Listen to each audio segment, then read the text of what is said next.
Levé de bouclier contre le projet de loi El Khomri se multiplie. Manuel Valls est à l'offensive et veut tenir bon. Ce soir, les syndicats lui ont répondu. On en parle avec Sonia et ses invités.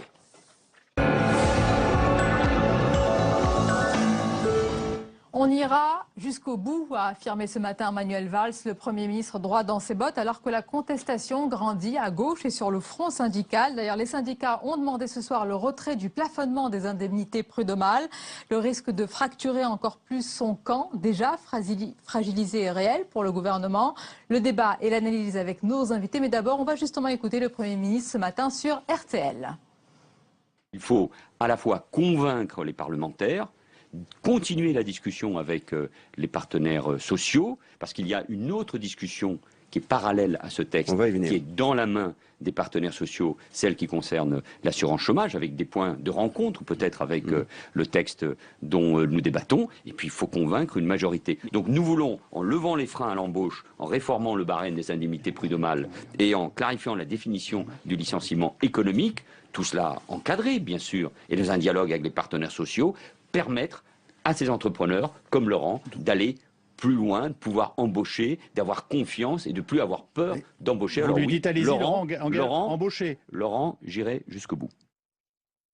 Et nos invités ce soir, Caroline Dehaas, bonsoir. Bonsoir. Et bienvenue à vous, militante féministe, militante de gauche, à l'origine de la pétition Loi, Travail, Non Merci, qui connaît un succès conséquent avec quelques 399 000 signataires. On va d'ailleurs parler en détail du succès de cette pétition numérique. Avec nous également ce soir, Bernard Vivier, bonsoir. Bonsoir. Bienvenue, directeur de l'Institut supérieur du travail. Nous accompagne Didier Porte, bienvenue et bonsoir à vous, monsieur.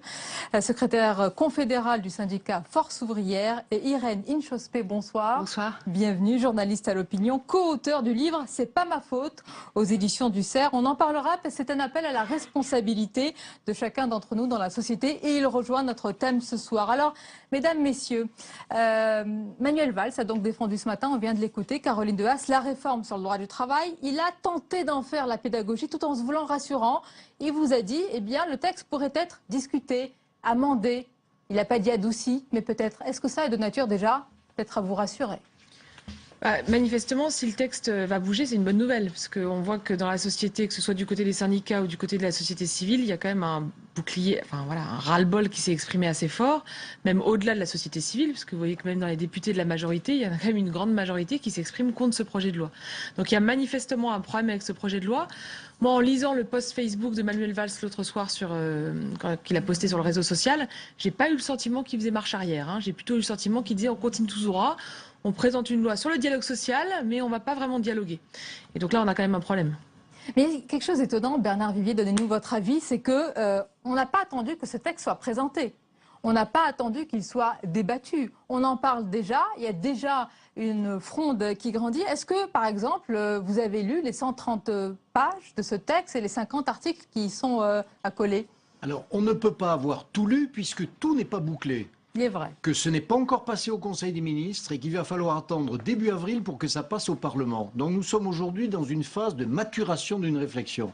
À partir d'une nécessité très forte, il faut que nos entreprises reprennent de la capacité à faire face à la compétition mondiale. Le constat, il est là.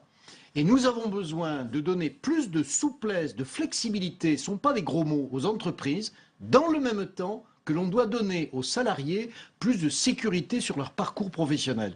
Et les mesures que prend aujourd'hui le gouvernement, qu'envisage de prendre le gouvernement, avant discussion avec les syndicats, avant débat au Parlement, ce sont des mesures qui s'inscrivent dans la suite d'autres mesures. Donc ce que fait aujourd'hui le gouvernement Valls, c'est vrai, c'est une accentuation avec des intonations par moments un peu nerveuses, des crispations, de volonté, un peu comme des chefs d'État espagnols, italiens ont pu mener également dans le passé, mais c'est la volonté de conjuguer flexibilité et sécurité. Aujourd'hui, les mesures envisagées sont plus dans le sens de la flexibilité, c'est vrai, que de la sécurité. Ce qu'on ne peut pas évacuer, c'est la nécessité de ce débat et l'urgence de ces réformes. Donc vous êtes peut-être comme certains, comme l'ancien ministre François Rebsamen ou le premier secrétaire du PS, qui dit peut-être qu'il faut sur ce point-là, en tous les cas, amender ou encore améliorer le texte. Oui, et on le voit, les organisations syndicales ne sont pas toutes vent debout pour une espèce de retrait de texte qui n'est pas encore terminé. Elles sont en train de discuter, de négocier, elles se concertent. Il y a eu une discussion entre associations étudiantes, organisations syndicales, au siège de la CGT là tout à l'heure, mais tout ceci fait partie du jeu normal de la concertation. Il y en a une qui est vent debout et elle est représentée ce soir, un syndicat, c'est Force ouvrière. Mais Didier Porte, pardonnez-moi cette question, on a presque l'impression parfois que c'est un réflexe pavlovien chez vous. Hier, avant même la réunion ce soir syndicale, vous avez dit bien que ce texte méritait une grève. Pourquoi d'abord ne pas en parler entre vous avant de décider? Mais écoutez, on en a parlé ce soir. Et vous l'avez annoncé hier. Apparemment, effectivement, ça ne s'est pas passé comme on l'attendait. Donc le contenu de ce texte, c'est clairement établi que pour nous, c'est un texte d'essence libérale. Et pour nous, revoir à la marge ce texte ne sera pas suffisant. C'est clair que pour nous, on parle de retrait. Alors, j'ai vu le communiqué intersyndical qui est paru ce soir, et donc il fait mention d'un retrait uniquement sur le plafonnement des indemnités prud'homme. Pour nous, c'est quelque chose qui n'est pas suffisant. Il n'y a pas ça que dans le texte, qui est pour nous quelque chose de dangereux et qui met en cause les droits des salariés. Donc vous n'êtes pas d'accord avec le reste de l'intersyndical, si je puis dire. Non, nous ne sommes pas signataires du texte. Parce que nous trouvons que ce texte ne traduit pas les revendications de notre organisation syndicale et que c'est un texte plutôt mou qui ne parle pas, par exemple, de la question du référendum, quelque chose qui est pour nous un point d'achoppement très fort. Et donc aujourd'hui, dans ce texte, on évite justement de parler des choses qui peuvent fâcher. Donc vous, c'est le retrait ou rien? Aujourd'hui, je veux dire, comment voulez-vous amender la question du temps de travail tel qu'il est abordé aujourd'hui? On va rentrer dans les détails. Le fond, c'est très important. Encore une question de forme, Irène Inchospé.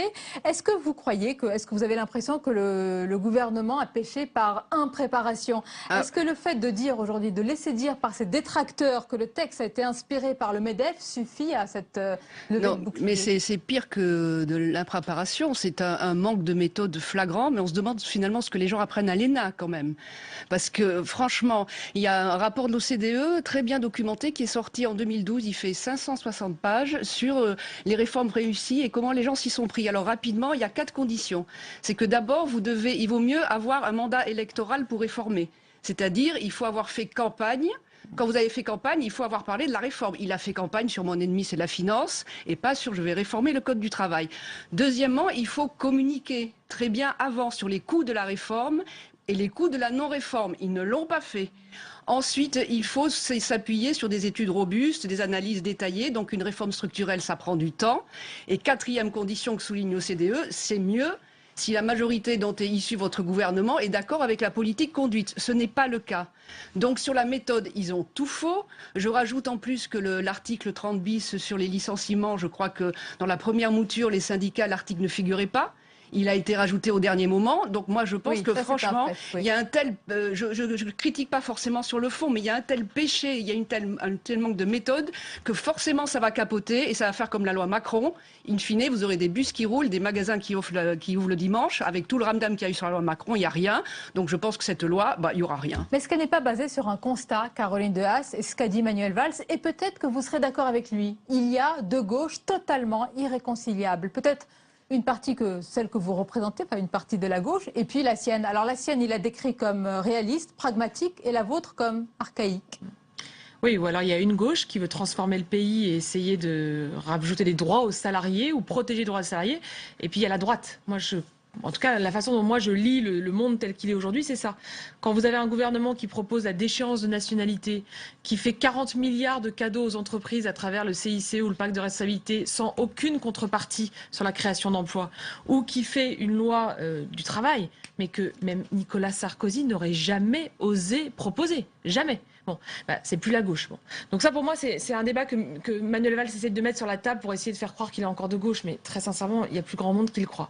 Là où il y a un problème avec ce texte, c'est que c'est un texte qui va profondément changer la façon dont fonctionne le code du travail. Ça, c'est sûr. On est tous d'accord sur ce point. Il y a un truc qui un changement de philosophie total. Le changement de philosophie, d'ailleurs, ils le disent eux-mêmes, ils l'assument. Hein. C'est ce qu'on appelle la hiérarchie des normes. Ce changement de philosophie, il est important puisqu'il va changer le quotidien des salariés dans les entreprises. Aujourd'hui, vous travaillez dans une boîte et puis vous vous mariez. Et bien, vous avez le droit à 4 jours de congé. C'est écrit dans le texte, dans la loi. Votre entreprise ne peut que améliorer ce droit. 5 jours, 6 jours, 7 jours de congé quand vous vous mariez. C'est pareil quand vous perdez un proche, un enfant ou un parent. Il y a des droits dans la loi qui sont inscrits et votre accord d'entreprise ne peut que les améliorer. Et ben la loi El Khomri, elle inverse la norme. Elle inverse la hiérarchie des normes. Vous avez la loi qui dit, bon, bah, s'il n'y a pas d'accord, c'est ça qui s'applique. Et votre accord, il peut baisser le nombre de jours de congé que vous avez quand vous perdez un proche.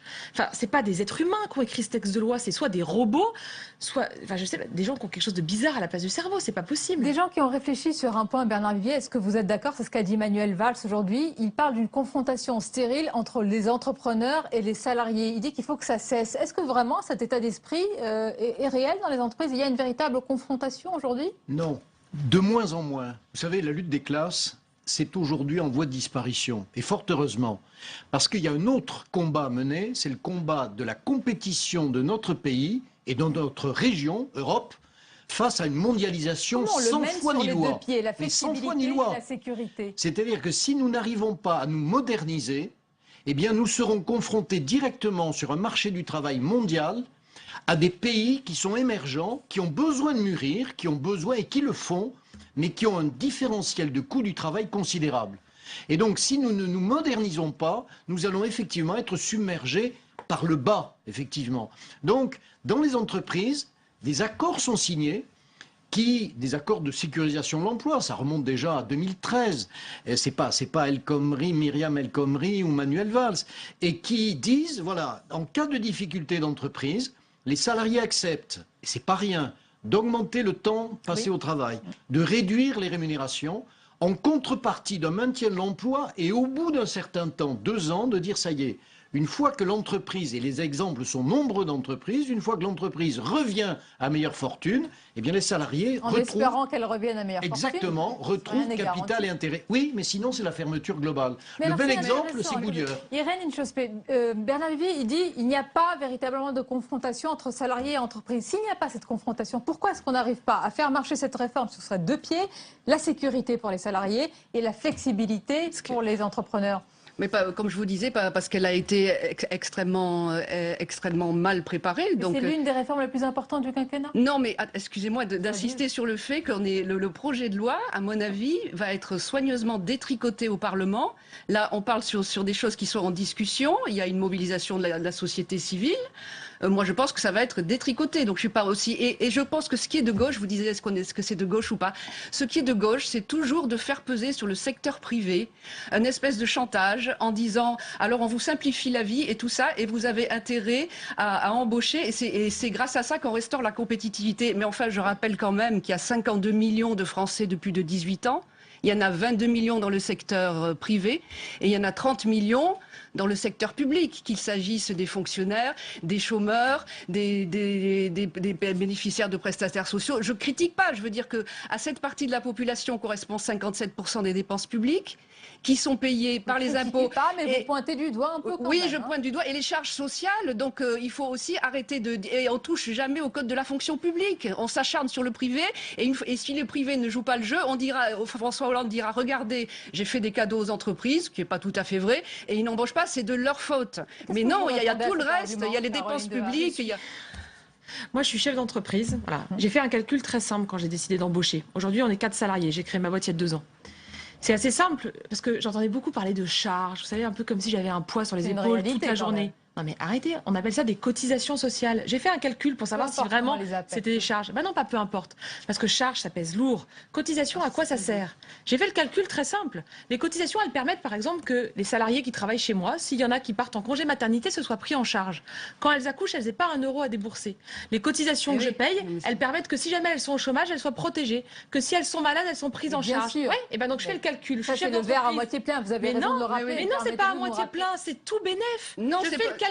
Si je devais payer de ma poche à chaque fois qu'une salariée est malade, plutôt que mutualiser les dépenses, mais je pourrais même pas créer ma boîte. Vous êtes donc alors un entrepreneur heureux dans un pays où il n'y a pas beaucoup de charges, tout va bien, Madame la Marquise. Je dis que ces cotisations, elles me coûtent moins cher de les payer comme ça que si je devais les payer directement pour protéger mes salariés. Et le fait que mes salariés, les salariés de la boîte, elles soient protégées, ça crée quoi? Ça crée que quand elles arrivent au boulot le matin, eh ben elles sont dans de bonnes conditions de travail. Le fait qu'elles ne travaillent que 35 heures, ça fait qu'elles sont productives quand elles sont là. Ça se passe passe bien, elles ont du temps. Voilà. Eh ben oui, mais C'est un grand c'est débat. ça la réalité. C'est aussi ça la réalité des On constate, entreprises. d'après les statistiques Eurostat, qu'il y a 7 ou 8 pays en Europe qui sont tous au plein emploi. Et nous, on se balade avec notre sujet dramatique du chômage des jeunes, notre chômage massif. Et ça fait très longtemps qu'on a fait le pari des chômeurs bien payés et des petits emplois contre les petits Ce emplois sont deux mal avis payés. vraiment très opposés, même deux visions là. On vient juste de passer les 400 000 sur le site Je veux en parler loi-travail.lol. parce que Didier Non, mais Port, je très voudrais bien, vous faire réagir et Bernard Vivier. C'est Je l'annonce, important. c'est ce C'est soir. c'est un succès pour une pétition. C'est une sorte d'ailleurs, est-ce qu'on peut dire de grève numérique? Mais est-ce que ça vous interpelle, ce genre justement d'initiative? Parce que là, ce n'est pas une contestation dans la rue, ce n'est pas à l'initiative d'un syndicat, c'est à l'initiative de la société civile quelque part. Est-ce que vous le voyez comme peut-être pas une forme de défiance, mais vous vous dites, tiens, on n'arrive pas à mobiliser et c'est via le numérique et la société civile qui arrive à mobiliser. Est-ce que ça vous interroge?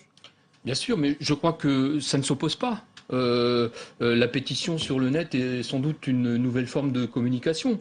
Mais après, doivent suivre les choses. Mais elles ne suivent donc, pas, apparemment. Mais j'espère. On ne peut pas dire encore ce soir qu'elles ne vont pas Mais suivre. vous voyez bien qu'il y a des Si difficultés. Manuel Valls veut aller jusqu'au bout, nous, je pense aussi que nous irons jusqu'au bout pour lutter contre cette loi. Et donc, aujourd'hui, pour nous, et bien évidemment, c'est un signe plutôt positif qu'on prend. Je pense que ça traduit aussi la volonté des salariés, des retraités, des chômeurs, de vouloir en découdre. Et donc, nous, forts de ce constat des 400 000 signatures de cette pétition, on doit s'appuyer là-dessus parce qu'il y a une attente forte vis-à-vis du mouvement syndical et nous, on doit réagir en fonction de l'attaque qui nous est... Mais c'est très intéressant. Est-ce que vous estimez qu'un clic, c'est comme si on est descendu dans la rue avec une banderole? Est-ce que ce geste simplement Caroline Derras, la question est posée. Ça ne suffit pas, c'est clair. Personne dit qu'un clic, c'est comme descendre dans la rue. Et d'ailleurs, pourquoi est-ce que les gens ils commencent par cliquer avant de penser à descendre dans la rue?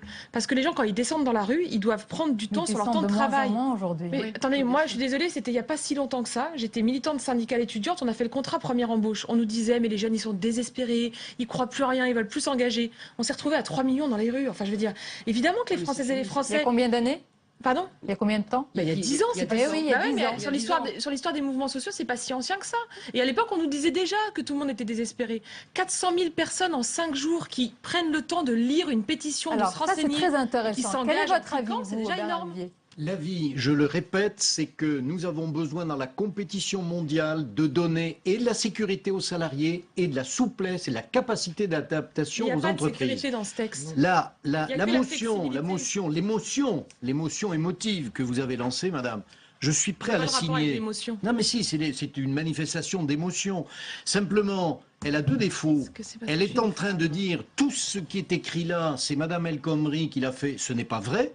C'est un certain nombre d'autres gouvernements antérieurs. Puis deuxièmement, moi je signe tout de suite. Sauf qu'il y a de nombreuses inexactitudes, pardonnez-moi d'être brutal. Et donc, forcément, si je suis ému par ce texte tel qu'il est rédigé, je le signe tout de suite. Quand je réfléchis un peu... Vous voulez dire qu'il est tendancieux et qu'on a tendance à dire, évidemment, on est bien d'accord? sûr, c'est une opération politique. Et madame lesquels? Par exemple, vous écrivez, il suffit d'un accord d'entreprise pour que les heures supplémentaires soient 5 fois moins rémunérées. 5 fois moins majorées. Vous écrivez... Moins rémunéré. Oui, ça a été corrigé. Vous écrivez majoré. Voilà. 5 fois moins majoré.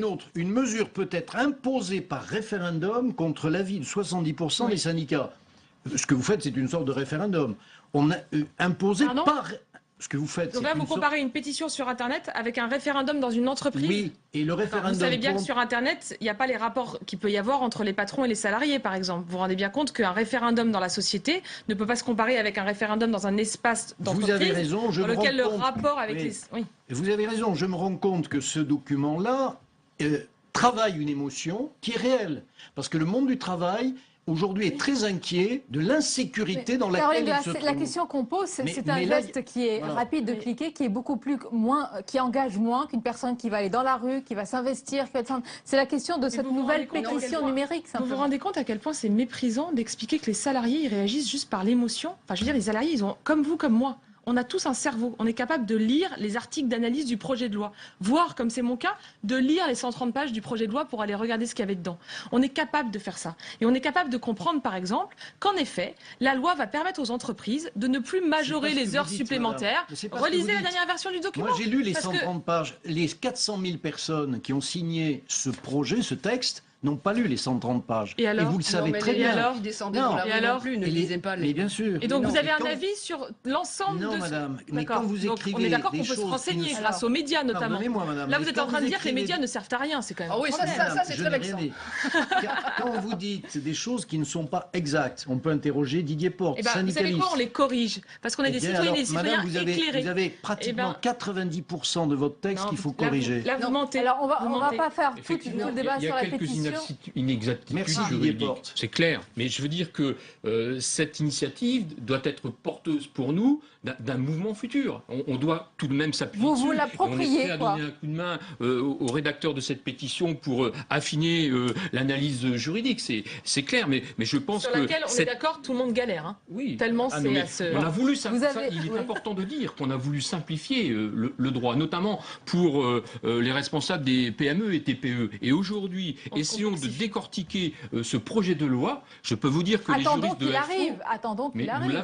nous l'avons. Ah, mais Même vous n'avez s'il pas va la être version amendé finale. à la marge, notamment aussi par le Conseil d'État le 3 mars prochain. Là aussi, il y aura certainement quelques amendements qui vont être portés. Mais je veux dire, revenir sur la philosophie. On nous a parlé d'une nouvelle philosophie. Je rappelle quand même que le Code du travail, il a été mis en place pourquoi ? Pour protéger les salariés qui sont mis en situation vis-à-vis de leur employeur d'un lien de subordination. Et aujourd'hui, cette Dans quelle philosophie... année Oui, mais aujourd'hui, cette philosophie, la question qu'on peut se poser, est-elle vise peut-être aujourd'hui à protéger les employeurs, puisqu'on parle de sécurité ou d'insécurité Alors, juridique. pardonnez-moi, il me reste quelques minutes. Oui, vous avez Non, tout je à fait raison. disais, c'est vrai que Irène, le discours des je voudrais vous faire réagir également syndicalistes, juste à une réaction sur les Oui, réseaux sociaux. pardon. Vous en avez beaucoup. Et quelqu'un qui vous dit à l'instant, c'est Aurélien, qui vous dit, mais est-ce que c'est toujours le même débat ? La France est-elle réformable ? Point. Est-ce qu'on peut faire aujourd'hui une réforme sans pétition numérique, Oui. sans descendre dans la rue, sans... Oui, mais oui, bien sûr qu'on peut réformer. Ah oui, et je pense que si les Français descendent moins dans Ça la saute rue, pas aux yeux pour tout le si monde. les Français descendent moins dans la rue, c'est bien entendu, il y a l'idée qu'ils perdent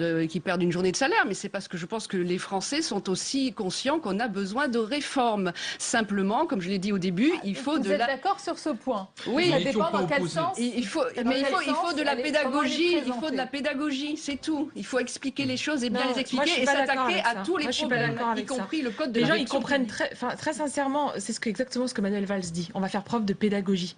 Non, C'est mais exactement, trop tard. c'est ce qu'on nous. trop tard. Attendez, d'accord, mais c'est exactement ce qu'on disait pendant le contrat première embauche. On va vous expliquer. Mais on a très bien compris le problème. S'il y a 400 000 personnes qui signent une pétition en 5 jours, c'est qu'ils ont bien compris le problème. Ils ont compris qu'il y avait un problème avec cette réforme du Code du travail. Et sur loitravail.lol, quand vous allez sur le site internet, vous avez toutes les mesures qui sont expliquées avec des renvois aux articles du Code du travail. Je vous prends une mesure toute bête. Moi, j'aimerais bien que quelqu'un m'explique sérieusement le rapport avec la lutte contre le chômage.